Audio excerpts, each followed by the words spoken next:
My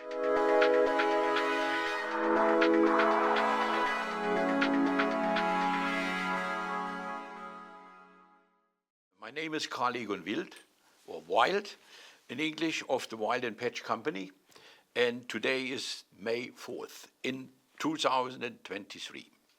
I started in the gemstone business after the commercial college in the year 1955 as an apprentice in Ida in a dealer company. And I visited, and then I joined my father in 1960, worked some years with my father and my brother, and I went on my own in 1977. Later, my son Alexander joined me and my late wife Marianne, and in the business. And in 2010, my son Thomas, you met him right now, married to my younger daughter Charlotte, joined us, and we worked together nicely and successfully since. And when I turned 67, I retired officially. And but now, at the age of 84, I still don't know what retirement means. Yeah, but that means work is my passion, and I still come to the company a few hours a day, in the morning a few and in the afternoon a few, and I spread my knowledge and my experience around.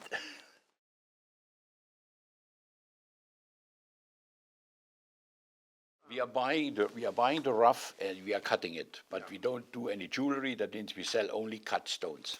Look, when I went on my own, I realized that to be successful or to stay in the market, I had to change the policy of the former business. That means not cutting, not any more agates and quartz and things like that.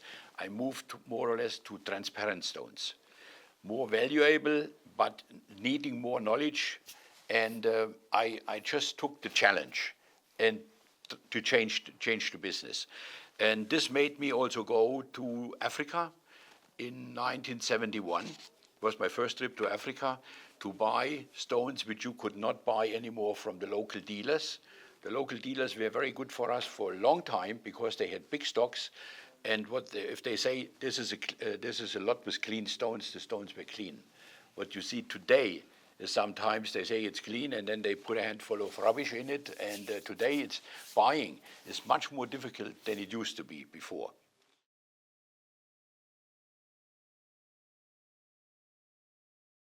My first trip was actually to Kenya in 1971 because I couldn't get the stones which we needed to improve the business in the better quality. I went in 71 and then just to Kenya the first time. And Campbell I met later on also, and we did business together. And but I got a lot of connections. By the first time, they tried, even there were some guys, they didn't know what we were, that we have knowledge. They tried to cheat us a little bit, but they learned quickly that we are experts, and you cannot play with us around. This was in 71. And then I continued in the years. I have probably been to the African continent more than 100 times. I didn't count anymore, really. And then later on, I moved to Tanzania. I went to Tanzania also for buying, and South Africa and Namibia. And much later, 3 years later, I also visited countries like Zambia, Zimbabwe, Madagascar, Mozambique, and so on. And we still go today. My son-in-law Thomas Petch goes, and I'm more home. I think I have traveled enough for business in my life. But this was the first move to Africa was a big change and a push in the success of our company, because I had decided to go into the better side, in the better end of the stones.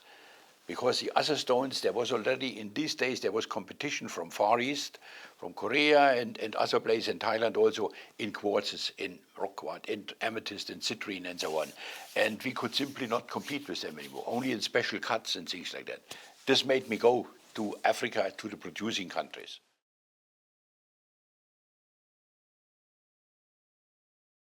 You know, before I went, aquamarine and tourmaline was the main stone for us, the biggest turnover in these two stones. Even my father did cut these stones. Drawing a direct, I just tell you this, yeah, drawing a direct line in the history of the family. I'm starting with my grandfather. His name was also Karl, you know, and he was working as an agate cutter in one of the cutting mills alongside the Eder Creek. You heard about this because there was no electricity in these days, so they were using water power to cut the stones. And my grandfather, Julius Karl, started in the agate business as well, but he changed into an easier business later. And my father, Paul, started in also an easier business, what they thought, and he changed to the gemstone business. And from my father, I learned a lot. You know, when you said father and son connection, you know, I learned a lot from my father. He was very, very experienced, and I was catching all these things and kept it in my mind.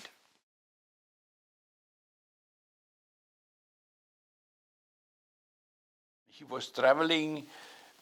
He came home late after a prisoner of war in 47, and he was not he was sick for a long time, but he was traveling when I joined my father in 1960. So we traveled together, which was very good for me. When I was a very young boy and he was an old man, when we tried to approach a new customer, nobody said no to him because he was in front of me. The young guy was behind with the suitcase with the stones in, and my father was very successful his appearance, you know.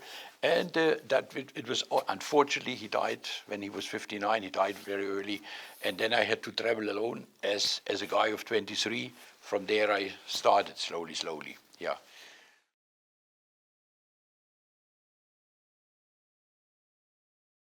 I can say two things: aquamarine and tourmaline. Yeah, in these days, there was yet no tanzanite, no tarbarite, no nothing like this. But we could make a living on that because the rough stone dealers in Ida, they had this material available. Later, as I said before, when I started traveling in 71 to Africa, this gave a push to the company, and also, you know, we had a wider selection of stones, and that's where people were looking for. Our customers were looking for, yeah. And we could use the experience we gained in tourmaline and aquamarine to move over with the experience into all the other, like tanzanite and tsavorite and these things. They were new stones when they came up in the 70s, late 60s and 70s.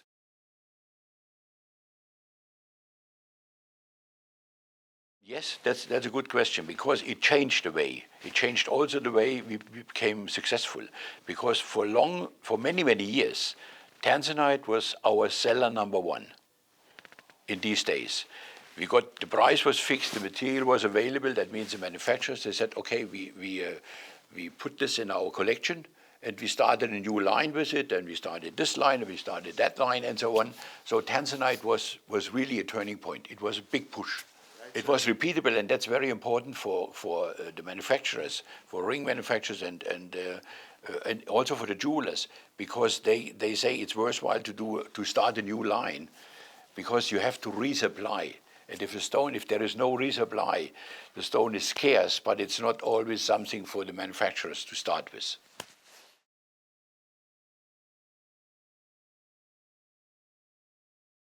In the late 1800 something, beginning of 1900, there was, that's why I learned from my grandfather,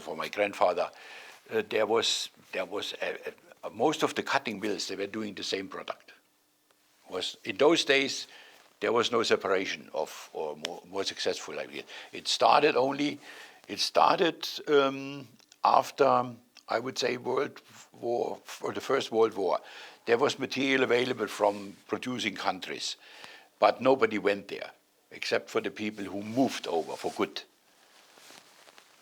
And they sent the stones to Ida. You know, there is a story in agate and so on. Yeah.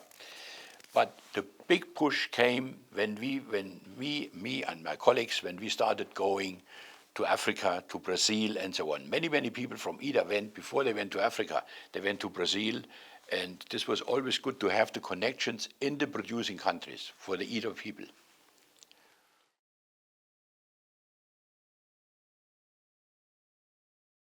First of all, you get a better price, and you know it's important that you can say to your manufacturers, to your customers, open a new line because this material is available. That's very important. Yeah.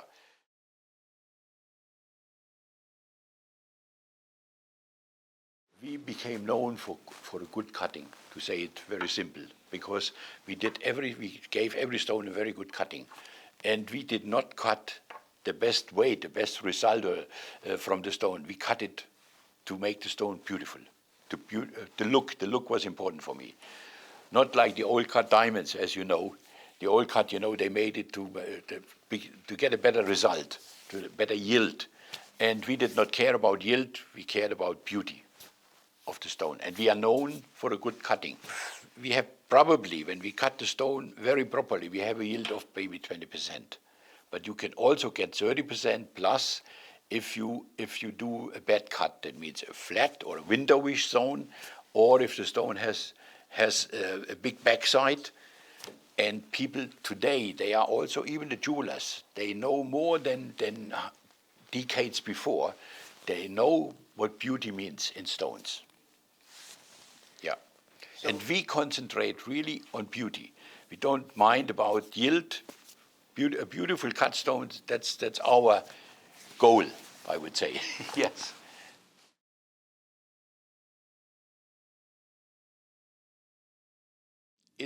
There are a few things. It's the color. The color has to be like Paraíba. It's beautiful because of the color. It can be unclean and so on, and it's still beautiful because of the color.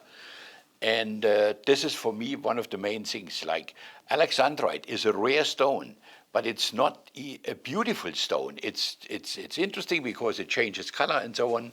But beauty is also in a rubellite or a fine tanzanite, in a fine sapphire, cornflower blue, and that's what makes a stone really, for me, a beauty.